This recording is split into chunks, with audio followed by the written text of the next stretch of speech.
Rudy, obviously, we learned the passing of Mark Eaton today, and I was just wondering if you could kind of tell us what you were feeling and how much his relationship with you meant to you. I mean, it's tough. It's someone that uh, I really appreciate it. Great guy.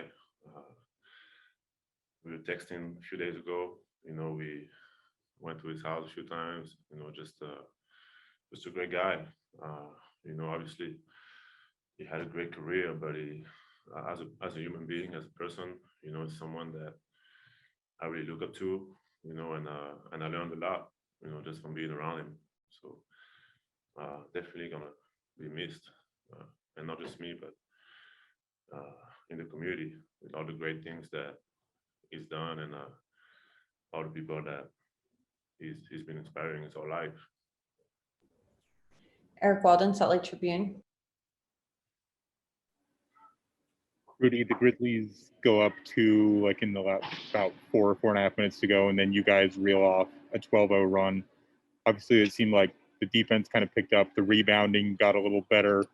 What did you guys do in that stretch to really kind of retake control of the game? Just focus on the little things, make sure that we're getting those rebounds, that we're communicating better, and offensively, make sure the ball was moving.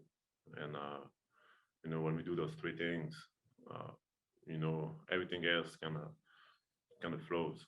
And sometimes we get distracted through the games, for calls or like turnovers, stuff like that. But when we're able to refocus, reconnect, it's really hard for us to lose when we play that way. Kristen Kenny, Jazz TV.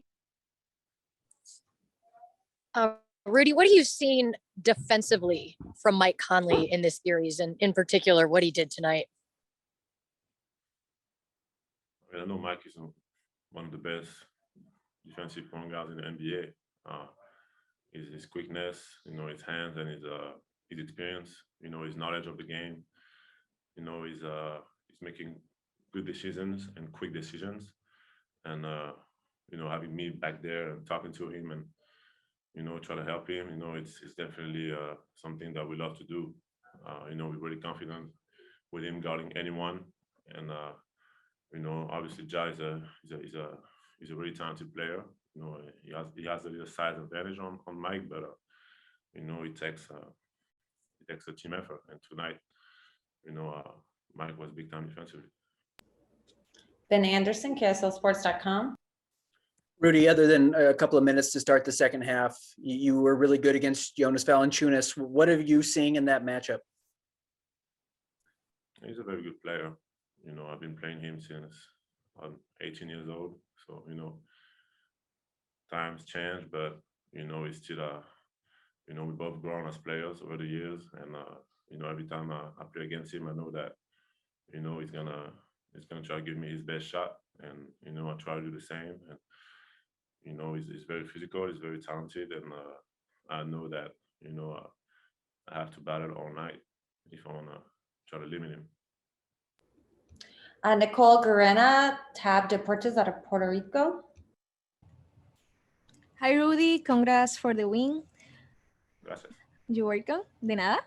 How important is for you won this game into the honor of Mark Eaton, who, as you mentioned, had been your mentor?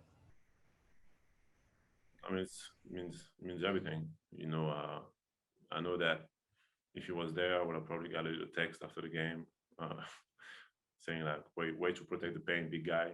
So I know he's watching, and I know he's going to be watching for the rest of the players and everything else. So I feel his presence, and I definitely had to come out tonight and make sure I was helping the team get a win. Just to honor him. All right, and last question, Andy Larson, Salt Lake Tribune. Rudy, just those fourth quarter offensive rebounds that they had, kind of what were you experiencing out there on the floor when they were getting those, and kind of what do you guys need to clean up with that? I think it was starting before the shot. We were always kind of like trailing the plays, miscommunicating, not communicating enough. and cross match, and then when you start defensively like that, bad things happen. And they were crashing, they were really aggressive on the boards, and we couldn't box out because we weren't connected and we're cross match. So it starts before the shot. It starts when the defense starts. We have to communicate. Make sure we match up, and if we cross match, make sure that everybody is aware of the cross match, of the mismatch, and make sure that everyone do what he has to do to get a hit and get on the boards. And at the same time, you got to give them credit. They were really aggressive, and they got away with a few of them. Donovan, Kyle Anderson had a putback and cut the lead to 3, and then there was a timeout. And when you went back to the timeout, you were pointing to your head and telling the team, "It's all in here." How much of the end of that game was a mental battle versus a physical?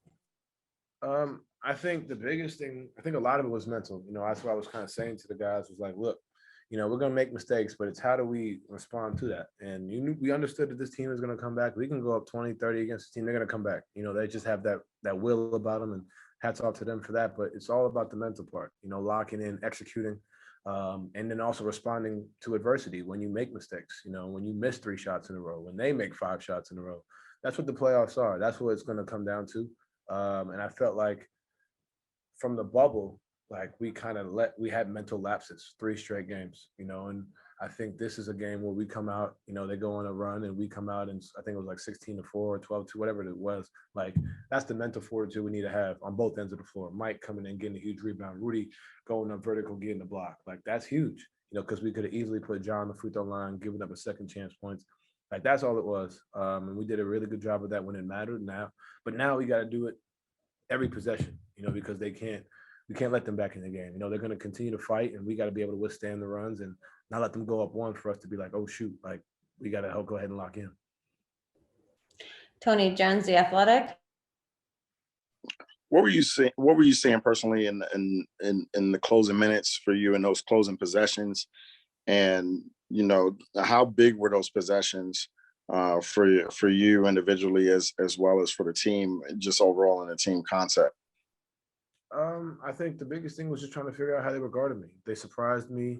They hadn't blitzed the whole series, and then they got me on a turnover. That can't happen. That's a mental error. Like going back to what I said to Sarah, like those are things that can't happen. But understanding that guys are in certain positions, whether it's Valanciunas, Jackson, who's on me, who's going to help off who. Like that was really what I was trying to do: manipulate that space and manipulate the game. And that's the biggest thing I've been working on throughout my career, is trying to find ways to put myself and my teammates in positions to score. And fortunately at the end, there were my opportunities to get downhill and attack and go from there. But that was really what the last few minutes were. Eric Walden, Salt Lake Tribune. Don, along those lines, what were kind of the biggest factors tactically or schematically or whatever in that kind of closing 12-0 run that enabled you guys, stop their momentum and get back in control? Well, first off, taking solid shots. I think I had a few tough ones. Finding guys, I found Boyan and got to a post up, and that's early in the 4th. But finding Mike, understanding that Mike's hitting a few, not going to help off Mike. I can attack. Understand they're going to blitz. Finding Rudy, who's going to make a play. That's really what it was. And like I said, being in the league 4 years, you see every coverage. There's no new coverage that's invented. So understanding how to go about it, and figure it out, and whether it's to score or to pass, just being understanding, being patient. Understanding that it's a long game. Like they're going to be runs, but how do you control it? And I think that was the biggest thing that we did. Mike did. Mike was terrific, man, on both ends of the floor. He was Mike Conley, and he always has been for us all year. And he's taking it to an even another level. And I feel like when you have a guy like that who can handle the ball, who can control the game as well, it makes my life and my job easier. So when I get certain shots, it's because he sees things and he's communicating that with me, or he's putting me in positions to go ahead and score. And make plays too. So a lot of that too is Mike Conley being here. He's it's big time. Sam Farnsworth, KSL TV. Hey Donovan, it seems like the physicality and intensity of this series, it just ramps up with every game. Tonight there was a few intense moments on the floor with Dylan Brooks out there as well. One moment, I think in the second quarter, it looked like he might have hit you in the mouth or something. What happened there, and what was that? the whole game going up against him like? We've had this all year, you know, myself, him, everybody, like that's just who he is. You know, he's a guy that goes out there and is competitive. He's gonna go out there and be physical. We saw it, you know, against Steph. He did a really good job. You know, he's playing his butt off this series. But the biggest thing is not getting caught up in it, you know, and kind of just going back there. But I enjoy it. You know, I think it's what makes basketball fun. You know, I think like Mike, that's Mike's former teammate Mike, and him going back and forth. Like I think that's what makes basketball fun. And I think that's what we enjoy, and going out there and just continue to compete. As far as the elbow, you just got hit. You know, I got to get up and get back on defense. Like that's it. Move on to the next play, and it's nothing really else to it. Andy Larson, Salt Lake Tribune. I'm curious, Don, usually when you're making big plays like the and one, the made three, we see you kind of fist pumping, we see you celebrating, bouncing off the floor, that kind of thing. Tonight, you were more stoic in your responses. Why was that? The long game. You know, it's been a while, and you know, just getting back into it, and that's really it.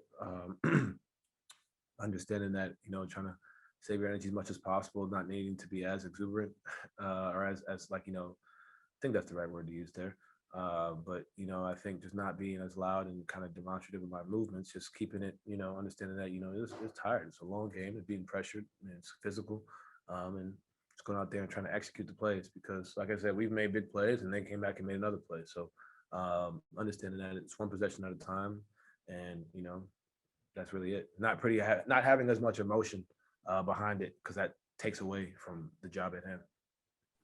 Nick Friedel, ESPN. Donovan, you mentioned Mike and the way he performed. Obviously, he's played a high level in the league a long time, but how impressive is it from your perspective for a guy to come into where he used to play and where there was so much emotion coming into the game, to be able to raise his level and play the way he did tonight? I think, you know, the biggest thing, man, is he's just locked in. Like he just has a different look, you know, I think, and that's one of the things that I saw from him in the bubble, and I've seen it at an even higher level now. You know, he understands it. You know, he's played for Memphis for 13 years. Like, you know, at the end, there's still love, you know, and you can see it, and there's also love in competing against them. And I think it is impressive, because it's easy to be distracted.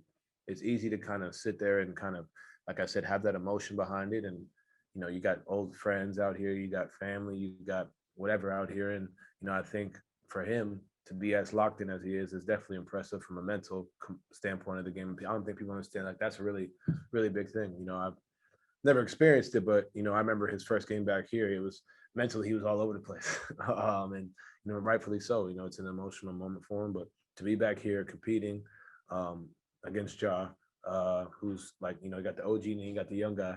I think that's pretty dope. You know, it's a dope story, but you know, for him, he's competing, man. He's doing this thing on both ends of the floor, and both of these guys taking the challenge head on. And that's why I love Mike. That's why we love Mike. Last question, Nicole Garena, Tab Deportes. Hi, Don. Congrats for the win. Thank you. You're welcome. How you feel in your second game after the injury, and how important is for you play this playoff game with the team?